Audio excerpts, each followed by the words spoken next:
What's up, guys? From back to back, second video. Let me get into how you guys should start a business. Now, obviously, I don't have the experience with starting a business, but I can give you 3 pointers though that I've learned over time about building your own business. Number one, understand your industry.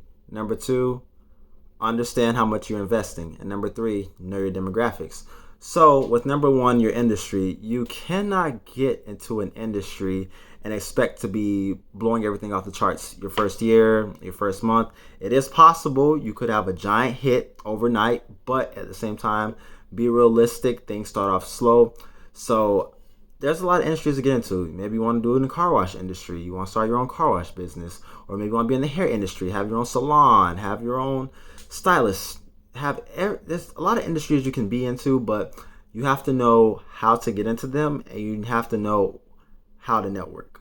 Networking is the biggest thing for starting a business. It's not about what you know. You can know a lot of things. You can know books front to back, but if you don't have those resources, if you don't have the people to support you, if you don't have people advertising you, then how are you going to get your business growing? Because you doing it door to door all the time, that's a lot of time that's being invested, but that's only you being a singular person. But when you have people that could say, hey, I'm sharing this, people could say, hey, I know them, they're very credible.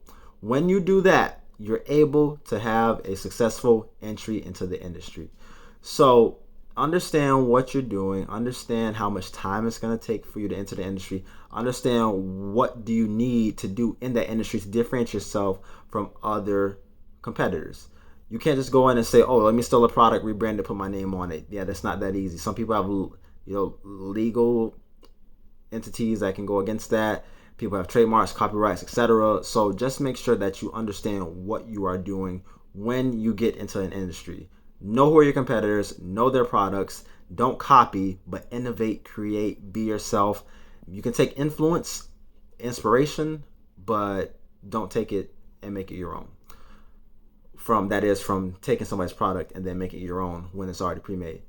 Number two, investing in your business. So you could get a loan, you can invest your own hard-earned money into that.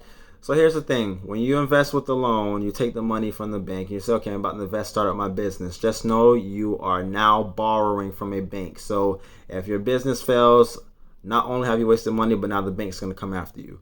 But if you take your own hard-earned money, yes, that would be very sad to see. But you could also maybe half and half it.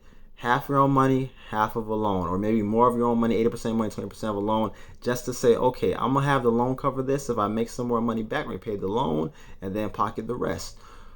But understand how you're going to invest. You can't just say, boom, I'm going to throw a lot of money into materials. You have to know people. You have to invest maybe business wise. Do some Facebook ads, Instagram ads, YouTube ads. Do anything to get money revolving. Then you have to learn to invest in yourself. When you invest in yourself, which is time, effort, take time to study. Take time to understand how the business works. Take time to understand how the industry is revolving, how it's growing, how you can influence other people from that industry so they can look towards you, how you can influence people outside the industry to come in and say, oh, I want to be a client, I want to be a customer. So it's about investing. It's not just money, okay? Money is the thing that can make it go around and around, keeps the bills paid, keeps the lights on, as they say. But you have to know that investing also comes with time. So that means you have to sit down and plan for your business to prosper. Sometimes it's going to be nights. You may stay up a whole 18, 24 hours because you want to be the best business person there is. So know your industry, know how to enter it. Know the barriers to entry when you get inside of an industry.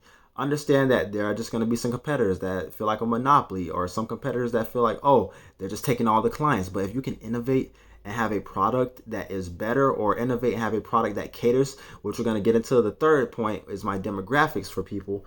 So if you can have any object or any product that can be innovative and that could create this atmosphere of love and passion and acceptance for that product, then you've had your time.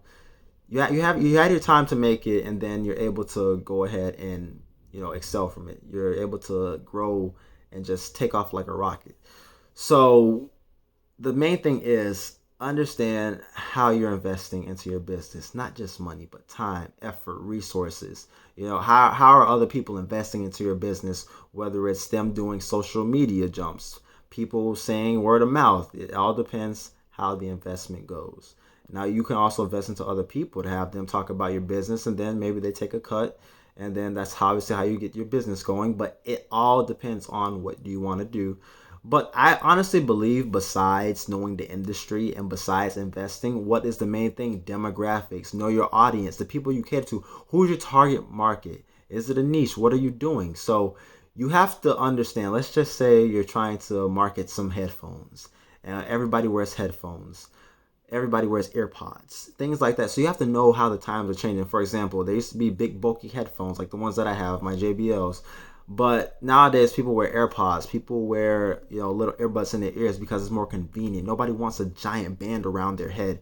So when you're going with the times and going to that industry, you have to say, okay, if I'm in the headphone industry, how can I be creative? How can I be innovative? I don't want something that's going to fall out of ears easily. I want something that's miniature, compact, that people can keep in but easily take out. And I want to have functions where you could just tap and boom, everything's at their ears and hands and microphones at their mouth for all the time. Like all the resources are there. But the main thing is that you have to know your audience, because maybe older people wouldn't want that. Maybe it's, my generation, Gen Z, that we will love that. So you need to know your demographics. You need to know the age range. You need to know who you're catering to, what specific audience. Are you catering to, Gen Z college students? Are you catering to Gen Z people in the workforce? It just depends who your market is going to be with. So whenever you're starting a business, know the industry, know the barriers to entering, know the barriers to exiting, understand who your competitors are, understand their products, understand how they are able to advertise and have their target market, understand how they're able to monopolize an industry, understand how they're able to take over and acquire other companies, so that way you won't be falling victim to that. Yeah, it's cool somebody could buy you out and pay you a lot of money, but do you really want to have them do that, or do you want to build your own business to the top? So also understanding investment, the money, the down payment, the costs up front to be able to keep the train rolling, to keep the snowball effect going. Understand how much it costs to time-wise invest in people, to have word of mouth, to have referrals. Understand how much it costs time-wise for you to sit down and study and understand your industry. Also understand your market. How many people are going to be there? What kind of people are they? Is there an age range? There's specific demographics, a target area in a certain city? It just depends. So yes, those are a lot of questions you have to answer, but those are the three things: know your industry, know your investments, and know your demographics. If you don't know those, then your business will not start off correctly. So like I said, guys, those are just three things that I've learned overall from learning from school or reading items about business. Know about the markets, know when to go, how to go, and where to go. So guys, thank you so much for tuning in. I'll have another video soon. Catch you guys next time.